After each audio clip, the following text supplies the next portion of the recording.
Well, hello there. My name is Neil Boris. I'm a member of the 1U worship team, and I'm really pleased to serve as your worship associate for today's service. I want to welcome you to this community, and it's really a pleasure to be part of the community of folks bringing you this service today. Welcoming words were written by Marilyn Falkowski, and I really enjoy her way of thinking. She says, "We know you come here for different reasons, to find community, to seek your spiritual and personal truths, to question, to nurture your heart and soul, and to be nurtured, to explore new ideas, to find comfort, and perhaps to find the answers to some of your biggest questions. We are glad you are here with us today." I know that many of you are like me from the Orlando area and part of the 1U community that for so many years has gathered together. I miss you all, my friends. I will be so excited to be with you together again. But I also know many of you are from outside our local area, and we're so happy that you found us on the web and that you are joining us for today's service. We have only one announcement today, and really it's more of an update on our accessibility campaign. So here's Reverend Kirsten Hamlet-Allen with more on that campaign. Hello, 1U members and friends. I'm Reverend Kirsten Allen, and I'm here to offer an update on our Completing the Dream Accessibility Drive. And by that, I mean the fundraising and information gathering that we're doing related to the renovation of our bathrooms in the sanctuary, and also for hearing accessibility in that building. We are working to renovate the bathrooms to be gender neutral and ADA compliant and family friendly. It's a very exciting project and the next step towards welcome and inclusion for our congregation. If you didn't have a chance to see my sermon about this topic last week, it's on our website. And we are also holding one more Zoom meeting this Sunday after church. And you're welcome to come and hear more about the project and ask any questions that you might have. So far, we've heard resounding support for these recommended improvements, and folks have been incredibly generous to donate more than $25,000 towards our goal. We need your help to raise the rest of the money. The board needs to make a decision about this project by July 20th, and our contractors are already in the sanctuary working. So it would help the board to know that our congregation stands behind this project financially before we give our contractors the go-ahead. If you would like to pledge or donate towards this campaign, please send an email to Karen Ramberg to pledge, or if you're ready to donate directly, you can send a check to the church office noting Sanctuary Accessibility Project in the memo. Finally, you can use the donate button in the upper right corner of our website and fill in the boxes next to Capital Campaign Donations and Sanctuary Accessibility Project. We are so grateful for any amount of money that you can contribute towards this project, and also if you would talk it up to other members of the congregation who you know. Please join us in making our campus even more welcoming and accessible. Thanks so much, and see you soon. Thank you, Reverend Kirsten. For more information about the accessibility campaign, drop into the Zoom meeting today after worship. The team will be gathering together, and on your screen is a link to that meeting. It'd be great if you'd be interested in joining. Now, in addition to the accessibility campaign meeting today, we also have our usual informal fellowship at 11:30 a.m. Eastern Time. And if you're new and would like more information on our congregation, there's also a Welcome Center gathering at the very same time, 11:30 a.m. Eastern Time. So, as you see on your screen, those are two other options for you after worship today. Finally, I want to remind you that as a self-supporting community, our financial offerings make possible our many ministries. If you'd like to make an offering to support this congregation, we would greatly appreciate it. There are a few different ways you can do that.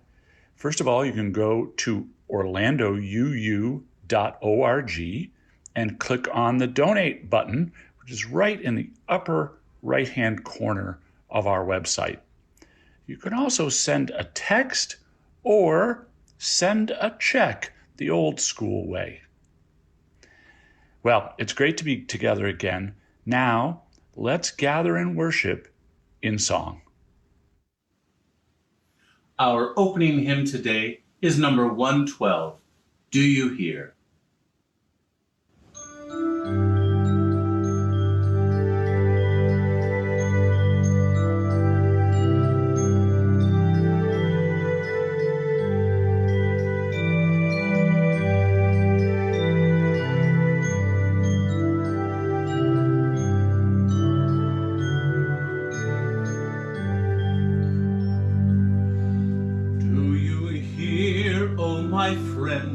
In the place where you stand, through the sky, through the land, do you hear, do you hear?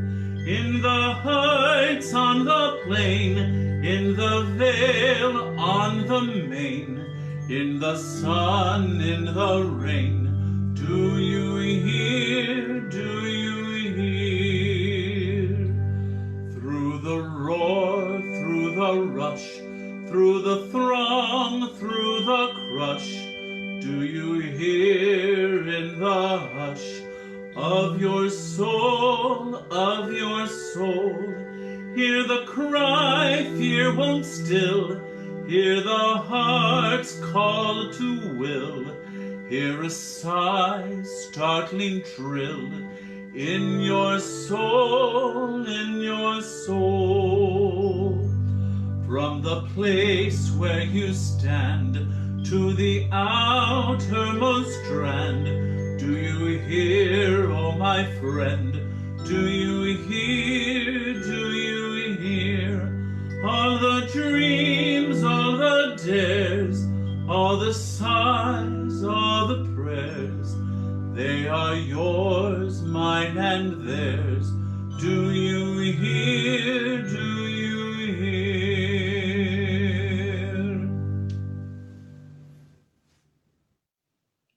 Good morning, 1U. It's great to be together again in worship. I'm Samuel Shaw, Transition Minister of First Unitarian Church of Orlando. With us this morning to deliver our inspirational message is our very own Lisa Marie Matthias Steinmeier, who speaks this morning on a timely topic of solitude. Please stay with us through this service to hear this. I'm here this morning to light our chalice. In our Unitarian Universalist churches, we light a chalice at the beginning of worship to set aside this time as sacred time. So please say with me our familiar words. In the light of truth and in the warmth of love, we gather to seek, to sustain, and to share. Our centering hymn today is number 391, Voice Still and Small.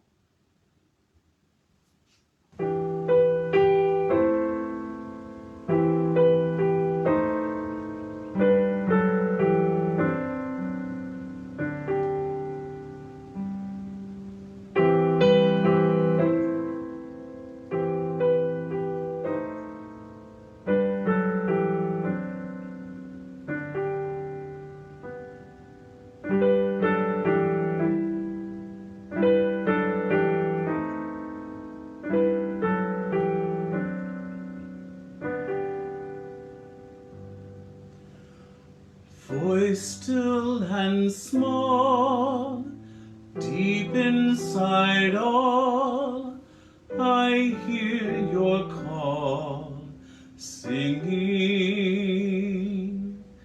In storm and rain, sorrow and pain, still will remain, singing. Calming my fears, quenching my tears, through all the years, singing.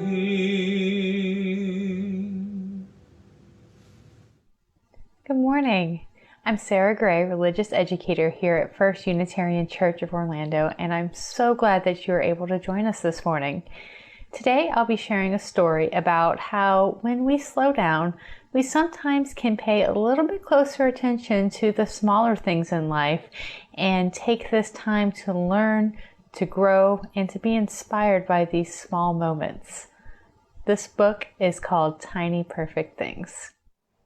Tiny Perfect Things, written by M.H. Clark, illustrated by Madeline Klopper.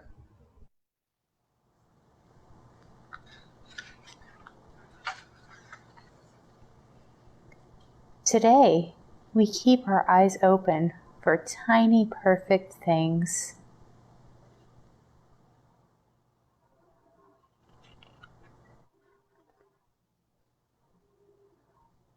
Like here, on the ground, a yellow leaf that the wind blew down.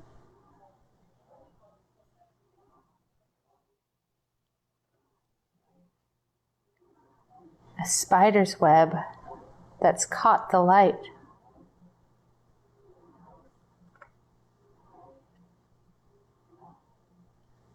A snail that climbed the fence last night.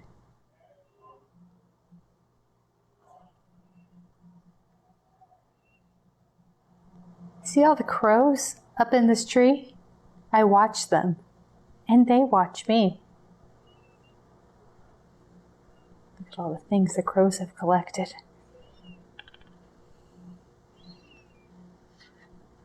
Here's a red bottle cap, and a flower growing through the sidewalk crack, and a man with a beautiful feather in his hat.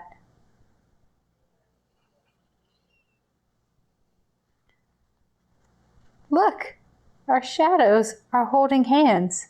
They walk when we walk, and they stand when we stand. I see a cat on the steps, and someone we know. Let's wave hello. Hello.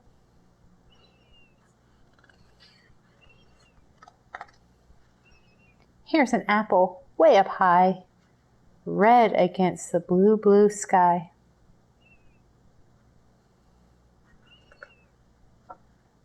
And now I see the pale, bright moon.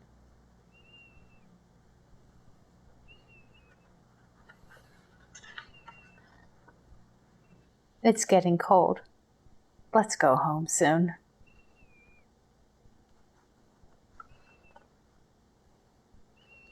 Around the corner, up the stairs, the light is on.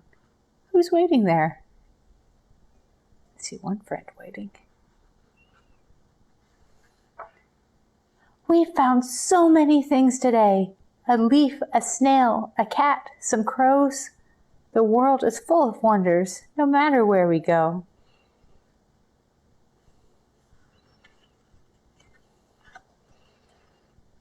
Can we go again tomorrow? She's drawn pictures of all the things she found. I wonder what we'll see.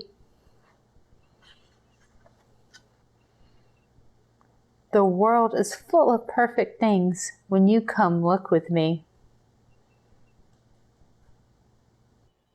How many tiny perfect things can you find? We can find a cat. This little girl has found maybe a bug. There's lots of flowers over here.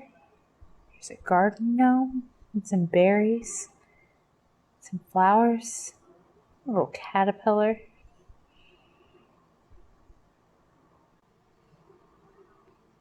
Let's see what other tiny perfect things we can find on this side.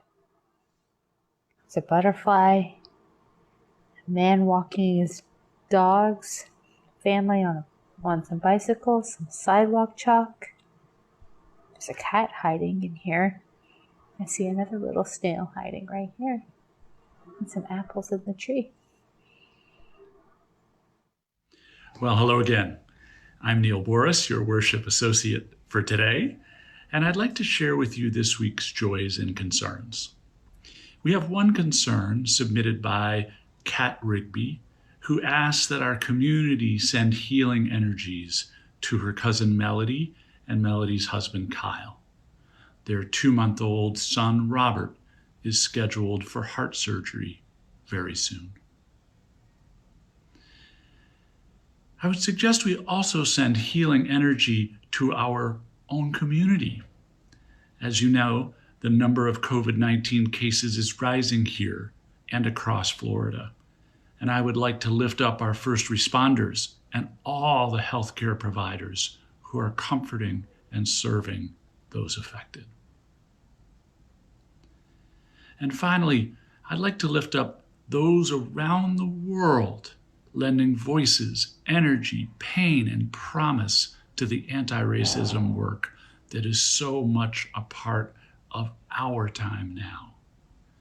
This is an incredibly important time. May we all find ways to support the social change that must come to this country. So I thank each of you. Cheers. Our meditation this morning is from Jacob Trapp. If it is language that makes us human, one half of language is to listen. Silence can exist without speech, but speech cannot live without silence. Listen to the speech of others. Listen even more to their silence. To pray is to listen to the revelations of nature, to the meaning of events. To listen to music is to listen also to silence, and to find the stillness deepened and enriched. Today's anthem is Homeward Bound by Marta King.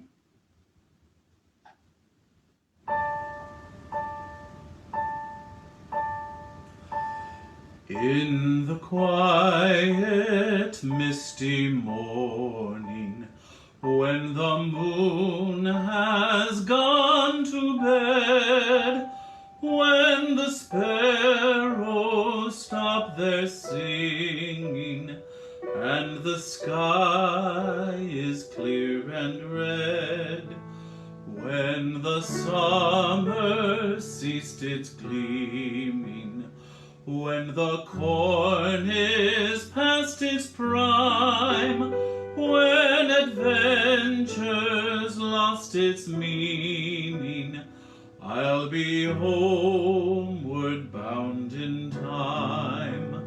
Bind me not to the pasture, chain me not to the plow, set me free to find my calling, and I'll return to you somehow.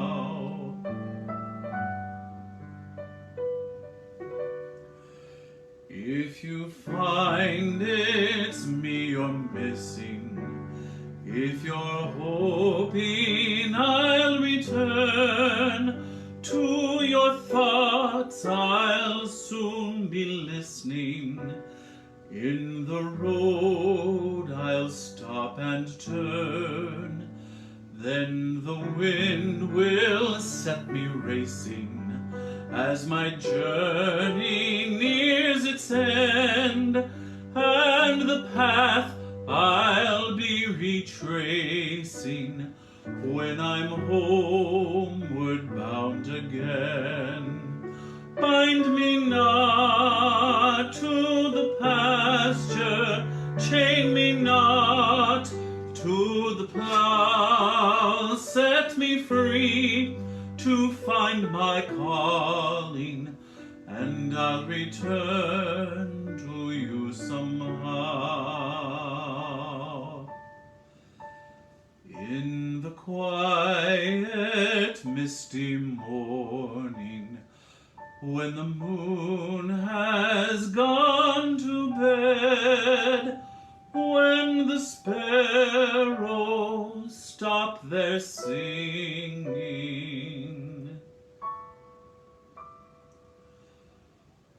I'll be homeward bound again.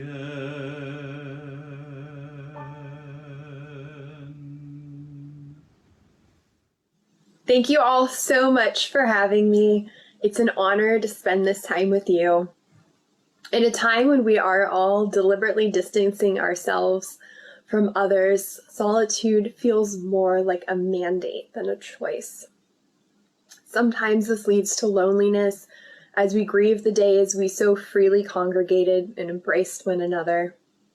I found a ray of hope still shining through this isolation, illuminating the depth and breadth of silence. The calm of seclusion can cultivate connection. It's in silence the revelations of nature flourish, and the yearnings of our hearts are heard in prayer.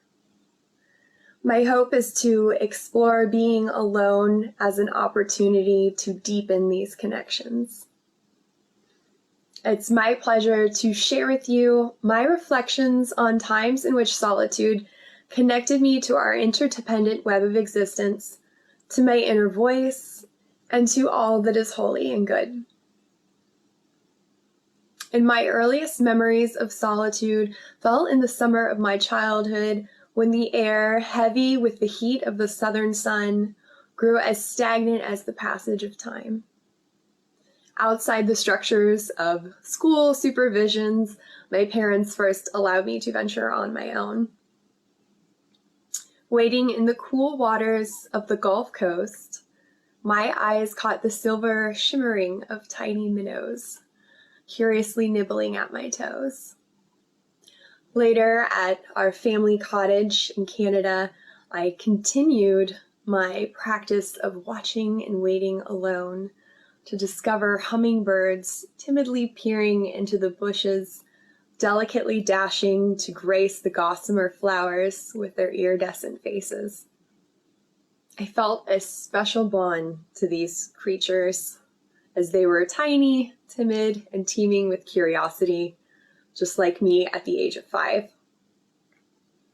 Discovering the supreme delights of nature made me giddy with joy, as well as in awe at the complexity of interconnection. In these moments, everything became calm and clear.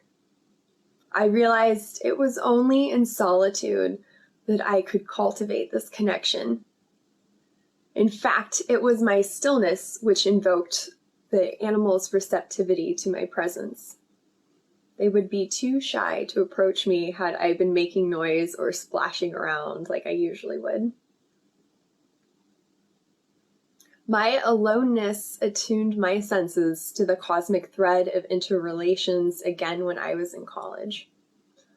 During the beginning of my sophomore year, I went through a very rough time of dealing with the transition towards adulthood while grieving the loss of loved ones and the academic pressures of performance all at once. In the daytime, I tried to drown out my troubles with the noise of busyness as I enlisted numerous study groups, led student organizations, and tasked myself with more work than I could ever handle. I was actively eschewing any moment to myself which I would have to sit quietly with my own thoughts, for fear I would feel all too much. For fear I would be so overwhelmed, it would paralyze my ability to achieve my aims for academic excellence. One night it caught up to me, and I sobbed so much it scared me. Alone in my dorm, I peered out my window, seeking refuge in the solace of the night. Left with nothing but these images, I sat at my desk and penned the following poem. Sorrow's a sweet swallow, ringing in the ears. Evening is the emptiness, brimming through the spheres. Translucent are the colors, streaming down the pane. Wonder is the introspection, closed eyes to the rain.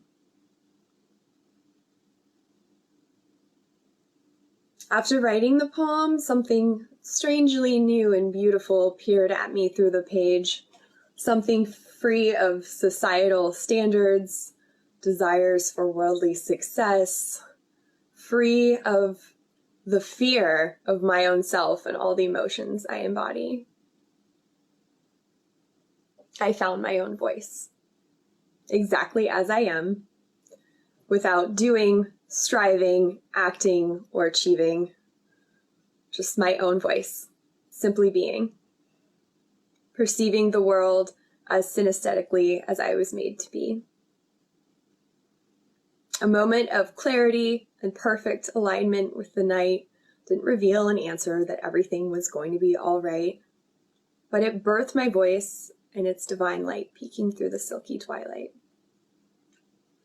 This deep connection to the natural world and empathy for all its creatures led me to become an animal welfare activist and volunteer for numerous animal rescues during my post-college years as a young professional. As many of you know, the fight for justice in a sometimes inhumane society exposes us to the wounds of the world as we bear witness to the plight of others, whether they be our friends and neighbors or our animal friends. When I find myself in an ostensibly unending amount of actions to take, animals to comfort, money to allocate, local representatives to inundate with emails, simply lost in my reactions to the noise of the world, I feel exhausted, feel sad, sometimes cynical, even a little snappy. But it's in these moments of grief and hopelessness I seek refuge in the stillness of solitude. Not only for self-care and healing, but to seek the rays of light peeking through the blindness, the darkness. The many caring arms who rush to help, the sonorous voices demanding justice on behalf of those who cannot speak for themselves, and the incredible resiliency of animals who are so eager to love and trust despite being deprived of it. It's in these moments I'm able to listen in prayer, to align my mind and heart in right relation with all that is holy and good. In closing, I hope to inspire hope. Not in ersatz optimism, which glosses over the pain of loneliness and anxiety, of uncertainty during quarantine, but one in which empathetically explores the full depth of these feelings and bravely seeks that hope. I want you all to know I find this light in all of you and in our congregation as a whole. I leave you with a quote from the Sufi poet Rumi. Silence is the language of God, and all else is poor translation. Our closing hymn this morning is number 352, Find a Stillness.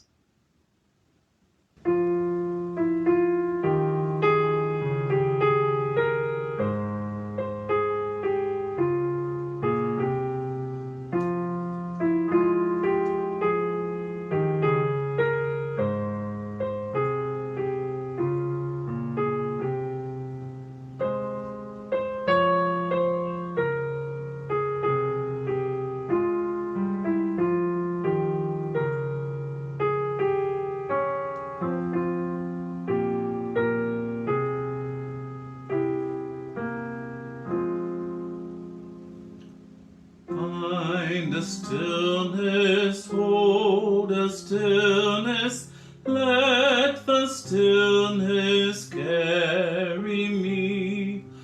Find the silence, hold the silence, let the silence carry me.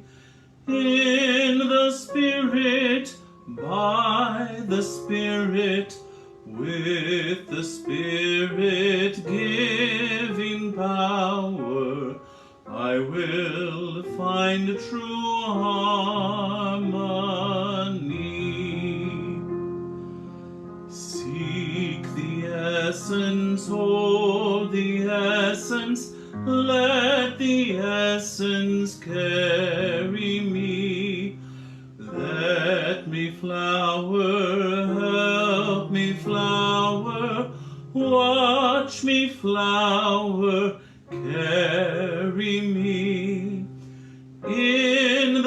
Spirit, by the Spirit, with the Spirit giving power, I will find a true harmony.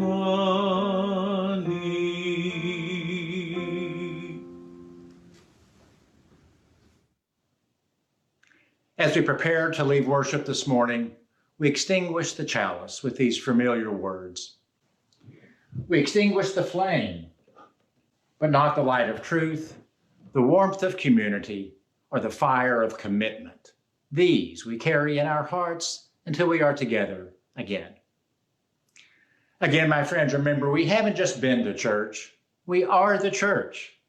And when the church is the church, it is nothing more, it is nothing less, it is nothing other than a place in the world and in our hearts, a place of solitude, of quiet, and of power and wisdom, which gives us the gifts to be the church in the world.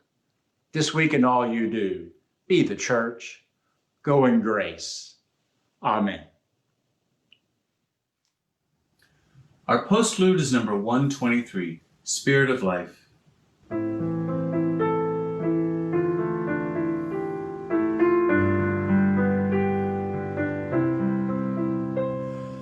Spirit of life, come unto me. Sing in my heart all the stirrings of compassion. Blow in the wind, rise in the sea, move in the hand, giving life the shape of justice. Roots hold me close, wings set me free. Spirit of life, come to me, come